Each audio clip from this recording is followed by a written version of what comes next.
Groups جو ہیں ان کے لیے بار بار جب پاکستان آرمی کی بات کی جاتی ہے تو اس کو جو پاکستانی جو ملیٹنٹ گروپس ہیں ان کی طرف سے پنجابی آرمی کہا جاتا ہے۔ ہم جب پاکستان کے حوالے سے بات کرتے ہیں، پاکستان یا فوج کے حق میں جب بات کرتے ہیں تو ہمیں بھی کمنٹس میں طرح طرح کے القابات سے نوازا جاتا ہے۔ پنجاب کا وکیل قرار دیا جاتا ہے، پنجاب کی وکالت کرنے والا قرار دیا جاتا ہے۔ اب ظاہر ہے کہ یہ بکر میں جو حملہ ہوا ہے یہ پنجاب کے اوپر حملہ ہے، یہ پاکستان کے اوپر حملہ ہے۔ خیبر پختونخوا میں جب حملے ہوتے ہیں تو یہ پاکستان کے اوپر حملے ہوتے ہیں۔ اس کو یعنی صوبوں میں تقسیم کرنا کہ جناب یہ پنجاب ہے اور یہ خیبر پختونخوا ہے اور یہ بلوچستان ہے، تو ظاہر ہے کہ ملک دشمن جو عناصر ہیں وہ یہی تقسیم چاہتے ہیں۔ درد سب کا جو ہے ایک جیسا ہے، یکساں ہے، خون کا رنگ جو ہے وہ سب کا لال ہے، سرخ ہے، اور درد اگر خیبر پختونخوا کا پورے پاکستان میں محسوس کیا جاتا ہے اور محسوس کیا جانا چاہیے، تو یہی درد اگر پنجاب کو پہنچتا ہے تو پھر اس کا زخم اگر پہنچتا ہے تو اس کا درد جو ہے وہ خیبر پختونخوا میں بھی محسوس ہوتا ہے اور محسوس ہونا چاہیے۔ اکائیاں ہیں پاکستان کی، بلوچستان ہے، سندھ ہے، خیبر پختونخوا ہے، پنجاب ہے، آزاد کشمیر ہے، گلگت بلتستان ہے، یہ اکائیاں ہیں، یہ مل کے پاکستان کو بناتے ہیں۔ اور جو اس وقت صورتحال ہے، اب ظاہر ہے کہ افغانستان کے طالبان اس وقت شدید دباؤ میں ہیں، اور پاکستانی جو ملیٹنٹ گروپس ہیں جن میں ٹی ٹی پی سر فہرست ہے، اس پر بھی دباؤ ہے۔ دباؤ یہ ہے کہ حملے آپ نے پاکستان کے اندر بڑھا دینے ہیں تاکہ یہ اسٹیبلش کیا جا سکے، یہ ثابت کیا جا سکے کہ یہ جو سارے خودکش حملہ آور ہیں یہ پاکستان کے اندر موجود ہیں، یہ افغان سرزمین کے اوپر موجود نہیں ہیں۔ یہ وہ حکمت عملی ہے کہ جس کے تحت ہم دیکھ رہے ہیں کہ حملوں میں اضافہ ہوا ہے۔ ایک دن کرک میں حملہ ہوتا ہے، 3 سیکیورٹی اہلکار شہید ہوتے ہیں۔ اگلے ہی دن، دوسرے دن، کوہاٹ ڈویژن کا ہی دوسرا ضلع یعنی کوہاٹ وہ نشانہ بنتا ہے۔ لاچی سے شکردرہ تک جانے والی سڑک کے اوپر جو ہے حملہ ہوتا ہے، ڈی ایس پی سمیت 7 افراد اس میں شہید ہو جاتے ہیں، 5 پولیس اہلکار۔ اور پھر اسی دن بکر میں خودکش حملہ ہوتا ہے۔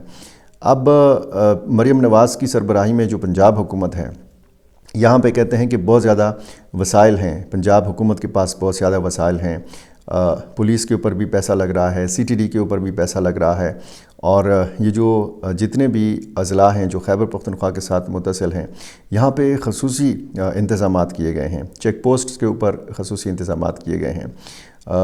یہ جو صورتحال اس وقت ملک میں ہے، ظاہر ہے کہ یہ ایک صوبے کا مسئلہ نہیں ہے، یہ پورے ملک کا مسئلہ ہے، یہ ایک صوبائی حکومت کا مسئلہ نہیں ہے، یہ ایک وفاقی حکومت کا مسئلہ نہیں ہے، ایک فورس کا مسئلہ نہیں ہے۔ یہ کہنا کہ جی خیبر پختونخوا حکومت امن و امان کی جو ہے اکیلی ذمہ دار ہے، یہ ناانصافی ہے۔ یہ کہنا کہ جی وفاقی حکومت نے یہ سارا کام کرنا ہے، یہ ناانصافی ہے۔ یہ کہنا کہ جی پاک فوج نے یہ معاملہ سنبھالنا ہے اور اکیلے سنبھالنا ہے، یہ بھی ناانصافی ہے۔ اس میں سب اداروں کو مل کر کام کرنے کی ضرورت ہے، وفاقی ادارے ہوں، صوبائی ادارے ہوں، آرمی ہو، ایف سی ہو، سی ٹی ڈی ہو، عام پولیس ہو، سب نے مل کر کام کرنے ہیں تو تب ہی بات بنے گی۔ اور اس وقت جو پاکستان اور افغانستان کی صورتحال ہے، اس میں ظاہر ہے کہ ایک تو میں اس پہ تفصیلی بات کر بھی چکا ہوں کہ ایک اندرونی دباؤ کا بھی شکار ہیں افغان طالبان اور بیرونی دباؤ کا بھی شکار ہیں۔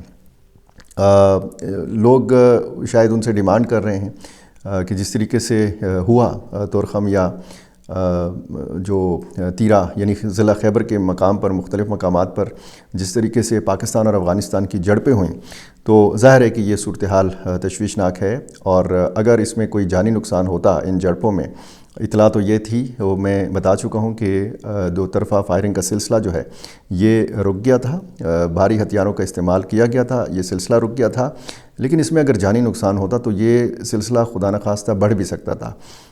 یہ ایک مقام سے، ایک ضلع سے دوسرے ایسے ضلع میں بھی یہ بات پہنچ سکتی تھی کہ جو افغانستان کی سرحد کے ساتھ لگتا ہے۔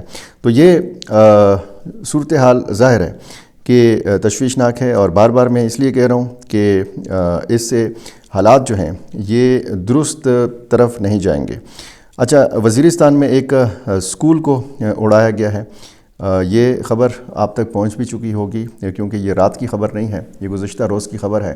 اور اس سے پہلے جب کرک کا واقعہ ایمبولینس کو جس طریقے سے نشانہ بنایا گیا، اس پہ بڑی بات ہو رہی ہے کہ ملیٹنٹس نے ایمبولینس کو کیسے نشانہ بنا دیا، اور ہسپتال ہو، مسجد ہو، عام گھر ہوں، لوگوں کے مکانات ہوں، تو ان کو نشانہ بنانا، یعنی جنگوں میں ہم نے کبھی نہیں سنا تھا کہ ماضی کی جنگوں میں خواتین کو نشانہ بنایا جاتا ہو، بچوں کو نشانہ بنایا جاتا ہو، طبی مراکز کو نشانہ بنایا جاتا ہو، ڈاکٹرز جاتے ہیں اور عین جنگ کے بیچ میں جاتے ہیں اور زخمیوں کا علاج کرتے ہیں۔ لیکن یہ جو انسانیت سوز ایک مناظر ہم نے دیکھے کہ ایمبولینس گاڑیوں کو جلایا گیا، اور پھر کوہاٹ میں ہم نے دیکھا کہ جس ڈی ایس پی کی گاڑی کو نشانہ بنایا گیا، اس گاڑی کو نظر آتش کیا گیا۔ اچھا، یہ بکا خیل بنو کا علاقہ ہے، یہاں پہ سرکاری ایک اسکول کی عمارت پر ڈرون حملہ کیا گیا ہے، جانی نقصان اس میں نہیں ہوا۔ یہ تھانہ بکا خیل کی حدود میں واقعہ نرمی خیل بکا خیل، یہاں پہ کواد کاپٹر حملہ کیا گیا۔ یہ اسکول ملکیت ہے ملک خاندان کی، اور اس کو نشانہ بنایا گیا چونکہ رات کا وقت تھا۔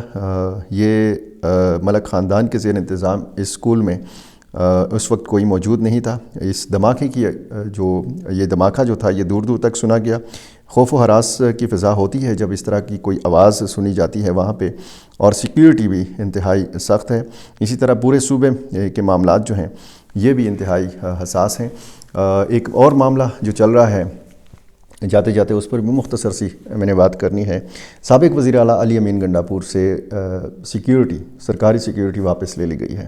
کوئی 14 کے لگ بھگ یا 14 کے لگ بھگ لوگ جو ہیں پولیس اہلکار یہ بتائے جاتے ہیں کہ یہ ان کی سیکیورٹی پر مامور تھے، اور پھر اس کی تردید آئی صوبائی حکومت کی طرف سے۔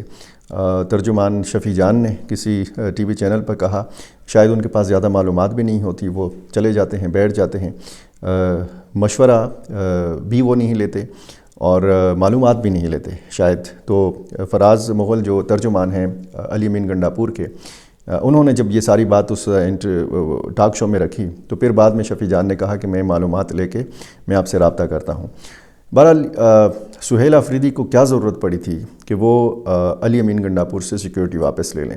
تردید آئی صوبائی حکومت کی، اور اس کے بعد پھر ایک واٹس ایپ گروپ میں ایک آڈیو جو ہے جو وائرل ہے سوشل میڈیا پہ، ایکس کے اوپر بھی پڑا ہوا ہے، اس میں علی امین گنڈاپور کہتے ہیں کہ میرے پاس جو سیکیورٹی تھی اور میرے پاس ایک جیمر تھا اور ایک ڈبل کیبن گاڑی تھی، یہ ساری چیزیں واپس لے لی گئی ہیں، سیکیورٹی کو کلوز کر دیا گیا ہے۔ اب اگر مجھے رابطہ کیا جائے گا، اگر یہ سیکیورٹی مجھے واپس دی جائے گی تو میں ہرگز یہ سیکیورٹی نہیں لوں گا، اپنا انتظام میں خود کروں گا۔ تو یہاں سے بھی پتہ لگتا ہے کہ پی ٹی آئی کے اندر بہت کچھ چل رہا ہے، اور سابق وزیر اعلیٰ علی امین گنڈاپور کے ساتھ یہ کس نے کیا، کس کے مشورے پہ یہ کیا گیا؟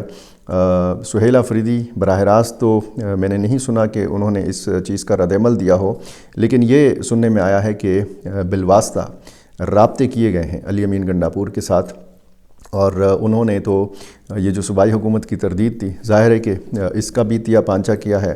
اس کے بعد کیا ہوگا؟ صورتحال حساس بھی ہے، اور ڈیرہ اسماعیل خان سے علی امین گنڈاپور کا تعلق بھی ہے، وہ اپنے حلقے میں بھی جاتے ہیں۔ یہ الگ بات ہے کہ وہ اتنی استطاعت رکھتے ہیں کہ وہ اپنی ذاتی سیکیورٹی کا بندوبست کر سکتے ہیں، لیکن اس حساس ضلع کے ایک باسی سابق وزیر اعلیٰ کی سیکیورٹی جو ہے یہ واپس لینا، اور پھر اس معاملے کو جس طریقے سے اچھالا جا رہا ہے میڈیا کے اندر، جس طریقے سے بات چیت ہو رہی ہے، تو ظاہر ہے کہ یہ جو اندرونی اختلافات ہیں یہ سامنے آئے ہیں۔